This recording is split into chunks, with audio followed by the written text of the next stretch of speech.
God is our refuge and strength, always ready to help in times of trouble. So we will not fear when earthquakes come and the mountains crumble into the sea. Let the oceans roar and foam. Let the mountains tremble as the waters surge. A river brings joy to the city of our God, the sacred home of the Most High. God dwells in that city. It cannot be destroyed.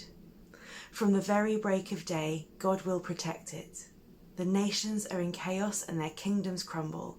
God's voice thunders and the earth melts. The Lord of heaven's armies is here among us. The God of Israel is our fortress. Come, see the glorious works of the Lord. See how he brings destruction upon the world. He causes wars to end throughout the earth. He breaks the bow and snaps the spear. He burns the shields with fire. Be still and know that I am God. I will be honoured by every nation.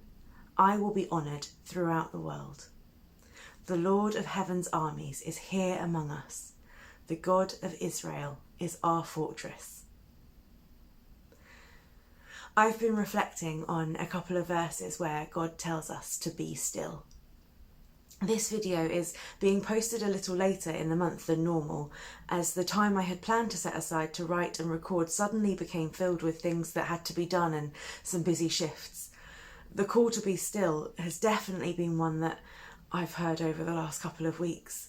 I hope this worship night you will join me in searching for and trying to intentionally carve out some times and spaces to practice being still before God. Be still and know that I am God. I will be honoured by every nation. I will be honoured throughout the world. In this psalm, the psalmist speaks of God as our fortress, our refuge, our strength, a safe place, a protector and a bringer of peace. And then we hear God say, be still and know that I am God. In different versions, this is translated as, our God says, calm down and learn that I am God. All nations on earth will honour me. Stop striving and know that I am God. I will be exalted among the nations. I will be exalted on the earth. Step out of the traffic. Take a long, loving look at me, your high God, above politics, above everything. Be still. Calm down. Step out of the busy. Stop fighting. Stop striving. Relax. In one reflection I read on this psalm, the writer explained that be still could also be translated as slacken. And know, learn, understand that I am God. When I read this psalm and looked at some other places in the Bible where there is a call to be still, I almost found that I felt like there is a cycle to being still. In verses like, be still and know that I am God, and the Lord will fight for you. You only need to be still. Because when you know who God is, the creator of all things, the first and the last, the healer, shepherd, king, most high, redeemer, everlasting Lord, head of angel armies, sanctifier, peace, all-powerful, love, your confidence and trust in his faithfulness and love and power grows. And then the ability or the desire to be still can also grow. I am still, and I learn more of who God is. I learn more of who God is, and I choose to be still or stop striving in my own strength. And as I am still and I stop striving and make space for God to be God, I see more clearly how he is working, and I learn more how I can trust him. And then I choose to be still. A verse I mentioned before was Exodus 14:14. The Lord will fight for you. You only need to be still.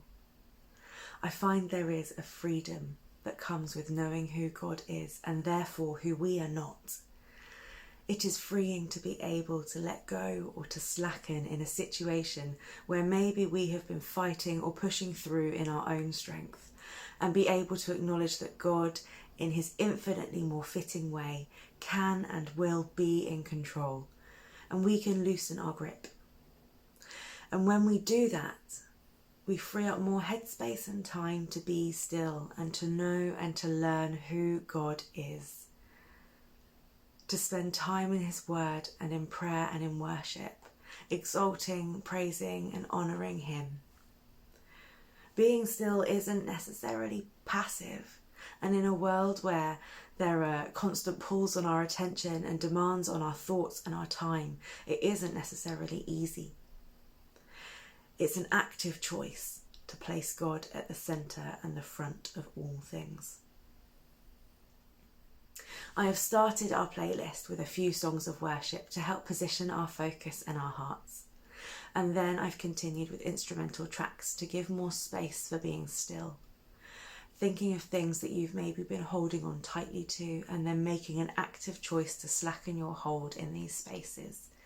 Giving God the reins and listening to what God wants to say to you about these things.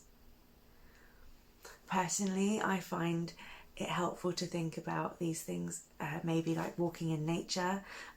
Like in verse 9, it says, see the glorious works of the Lord, or in the Message, see the marvels of God. He plants flowers and trees all over the earth. For me, a sunset or a wide open view or an ancient woodland with big trees reminds me to remember that our God of creation is definitely bigger than me, which helps me to let go and to look to him. You could then continue to pray in silence or to worship with a new song or whatever songs come into your head, or the continuation of a playlist on YouTube or Spotify. As always, be free, no one's watching. Be still and know that I am God. The Lord will fight for you. You only need to be still. Father, thank you that you are all-powerful, that you numbered the stars and called each one by name, that you knitted us together in our mother's womb, that you care for the lilies of the field and you sent your Son to die and to rise again for our salvation.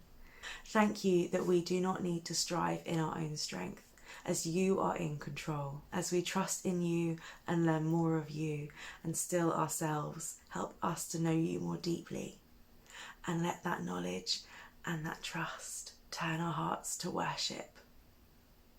Amen.